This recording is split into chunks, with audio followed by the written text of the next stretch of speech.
Bapak, Ibu, dan saudaraku yang terkasih di dalam Tuhan Yesus, sebelum saya haturkan sharing untuk hari ini, saya akan membaca terlebih dulu Injil yang harus dibaca pada hari ini, yaitu Injil Lukas bab 9 ayat 43b sampai dengan 45.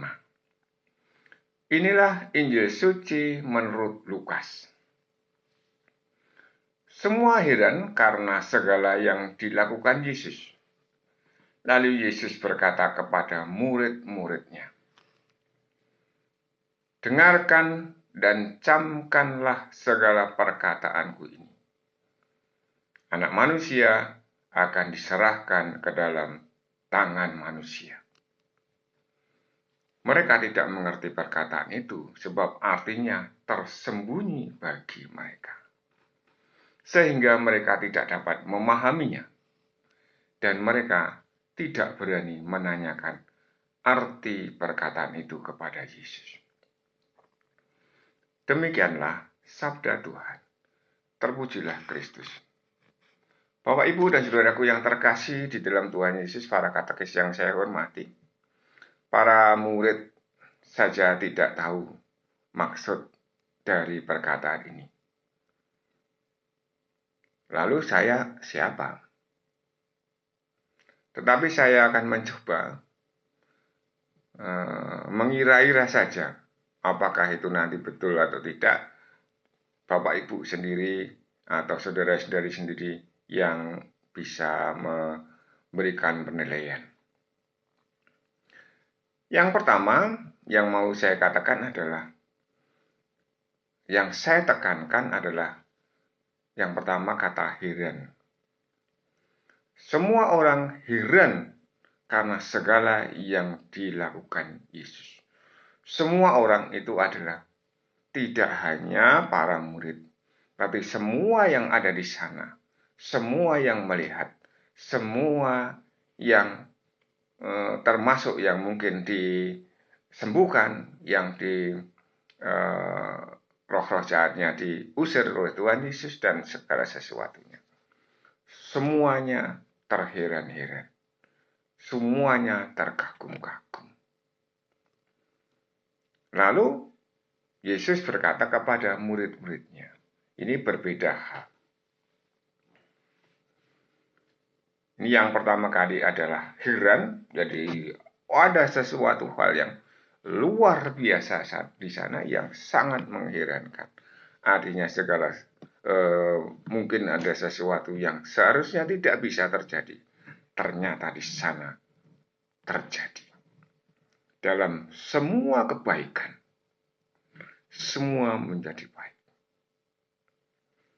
Tanda kebaikan Tuhan luar biasa dilakukan oleh Tuhan Yesus.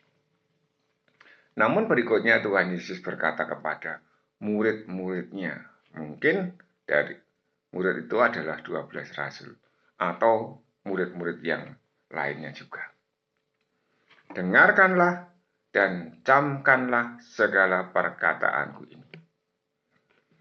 Anak manusia akan diserahkan ke dalam tangan manusia. Saya akan menekankan pada kata akan.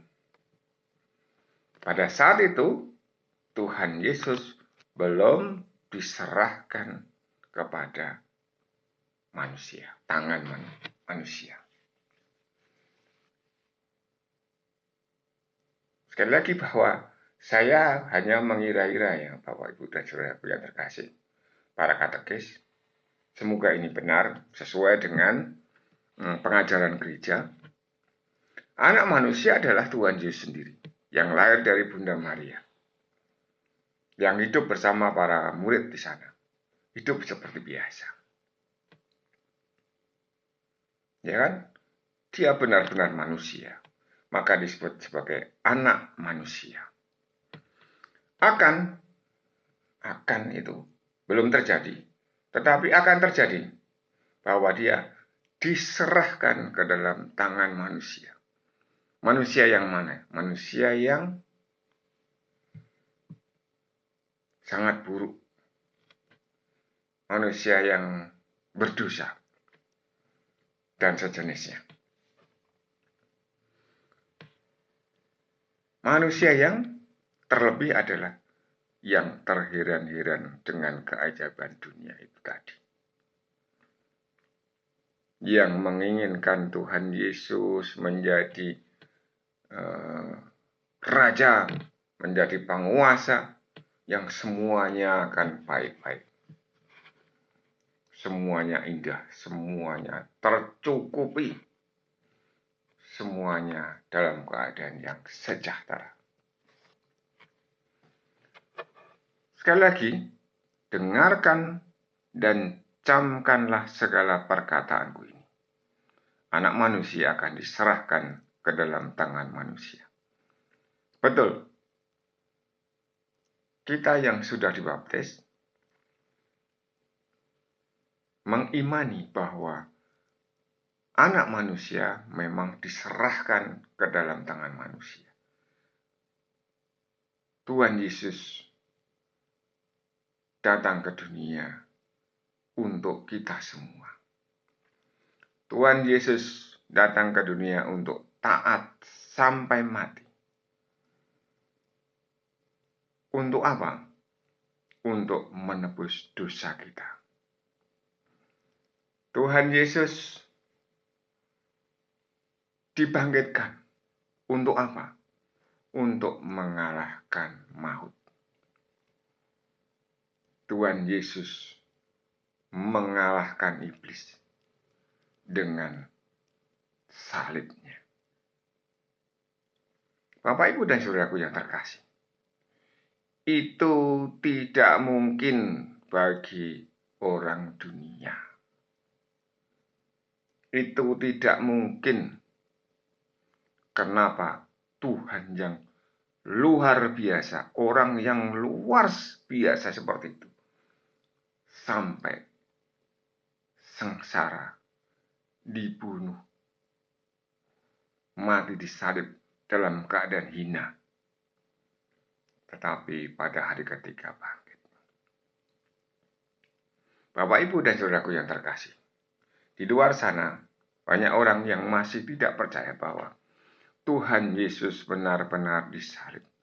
Tuhan Yesus benar-benar taat kepada Allah sampai wafatnya.